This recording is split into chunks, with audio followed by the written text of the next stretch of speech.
তো গাইস আসসালামু আলাইকুম। আজকে সকাল সকাল আমি ঘুম থেকে উঠলাম, ওঠার পরে ভাবতেছি জায়গাটা খুবই সুন্দর, একটা ভিডিও বানাই। কিন্তু ভিডিও বানানোর পরেই মানে একটা ডাম্পার দেখলাম, ডাম্পারটার মধ্যে পুরো একটা সুন্দরভাবে ডায়লগ লেখা। পরে আমি কম্বল টম্বল গুছাই নিতেছি, নেওয়ার পরে ভাবতেছি আমি গাড়ির থেকে নামবো। নামার পরে আগে আগে একটা হেডফোন আসলে হেডফোনটা সারা চার্জ লাগানোর পরে হেডফোনটা আর কাম করতেছে না। পরে ভাবতেছি আমার আর একটা হেডফোন আছে, এটা দিয়ে কাম চলাই নিবো। চলাই নেওয়ার পরেও ভাবতেছি খারাপ লাগলো মনটা, হেডফোনটা খারাপ হয়ে গেল গা।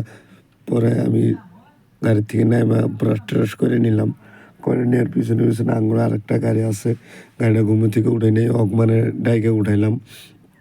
উড়ানির পরে পরে আমি এই সাইডে এলাম, চা বাগান আছে কিন্তু দেখতে খুবই সুন্দর লাগে। বন্ধুরা দেখেন চা বাগানটা, সাইডে দুগে পাহাড়, খুবই সুন্দর একটা ভিউ, কিন্তু সেই ভালো লাগতেছে দেখে আর কি।